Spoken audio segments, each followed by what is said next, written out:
ایسے نواز شریف کے اقامہ ہولڈر کے بارے میں یہ کہتے ہیں کہ پتہ نہیں یہ کہاں سے دیا، کس نے دیا۔ یہ بھی شریف فیملی کے اندر سے ہی کسی نے انفارمیشن دی تھی کہ نواز شریف FZE کے جناب جنرل مینیجر بھی ہیں اور ایک کمپنی بھی ہے اور اس کے اقامہ ہولڈر ہیں UAE کے۔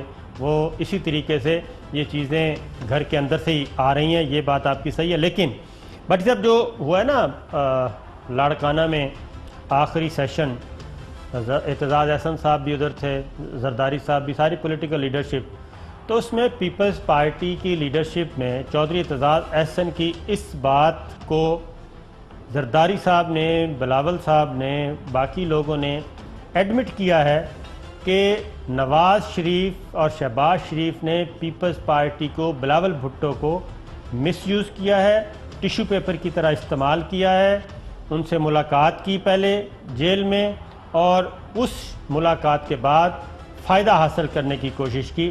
اس رائے سے چودھری اعتزاز احسن صاحب کی اس رائے سے پیپلز پارٹی کی لیڈرشپ متفق ہے۔ اس لیے پیپلز پارٹی بھی، یہ مولانا فضل الرحمان صاحب جب زرداری صاحب کے پاس جائیں گے تو وہاں سے بھی ان کو میرا خیال ہے لال جھنڈی ملے گی، سبز جھنڈی نہیں ملے گی ابھی تک، کیونکہ وہ بھی یہی سمجھتے ہیں۔ میں یہی میں صرف عرض کرنے لگا ہوں آپ سے، اب تھوڑی سی رہنمائی لینے لگا ہوں۔ ایک تو یہ تینوں ایک دوسرے کے ہمدرد نہیں ہیں، حکومت کے بھوکے ہیں، اور اصل چیز ہے کرپشن بچاؤ مہم پہ نکلے ہیں۔ اس بات میں یہ نہیں کہہ رہا کہ ان کی محبتیں بڑھ گئی ہیں، قربت بڑھ گئی ہے، ان کی پرانی بچپن کی یاری یاد آ گئی ہے، تو میں جدو گیا تھا درخت پہ چڑھ کے بیڑ توڑنے سے، ایسی کوئی بات نہیں ہے۔ ان میں مشترکہ چیزیں تینوں ہی نیب کے شکنجے پر ہیں۔ اب مجھے بتا دے، وہ جب مولانا فضل الرحمان صاحب باہر تشریف لائے، عوام نے اتنی زبردستی منتخب کیا عمران خان کو کہ اتنا زور لگایا کہ آپ کو جنوبی پنجاب بھی لے کے دیا۔ اس کے بعد مولانا فضل الرحمان یہ کون سی تیمارداری کرنے گئے تھے، یہ کون سی بیماری تھی جس کا انہوں نے بیمار کا ذکر نہیں کیا اور ایک منتخب وزیر اعظم اور اداروں پہ تنقید کرتے رہے؟ یہ کیا سیاست ہے؟ یہ کیا محبت ہے عوام سے؟ یہ عوام کی مہنگائی کا درد ہے، بے روزگاری کا درد ہے؟ کس چیز کا درد تھا؟ اچھا ایک اور یہ تصویر، یہ مقصد کیا تھا وہاں جانے کا؟ آپ کی کیا رائے ہے؟ میں آپ کو مقصد بتاتا ہوں۔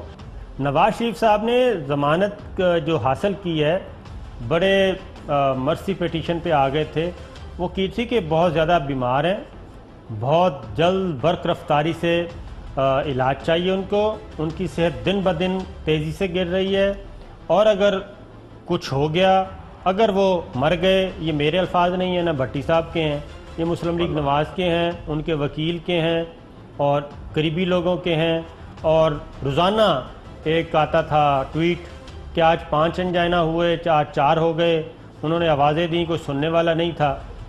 تو بھٹی صاحب ان کو تو آج بستر علالت پہ ہونا چاہیے تھا جب چودھری مولانا فضل الرحمان صاحب گئے تھے تیمارداری کے لیے، لیکن ملاقات تو یہ ہو رہی ہے میٹنگ روم میں۔ یہ تصویر دیکھیں، اس میں کیا، اس تصویر میں آپ دیکھ لیں کہ کیا وہ باتیں موجود ہیں جو سپریم کورٹ میں کہیں گئیں مسلم لیگ نواز کے وکیل کی طرف سے کہ جناب ان کو سخت ترین ہیں مسائل کا شکار ہیں وہ، تو اس لیے یہ تو تصویر بتا رہی ہے۔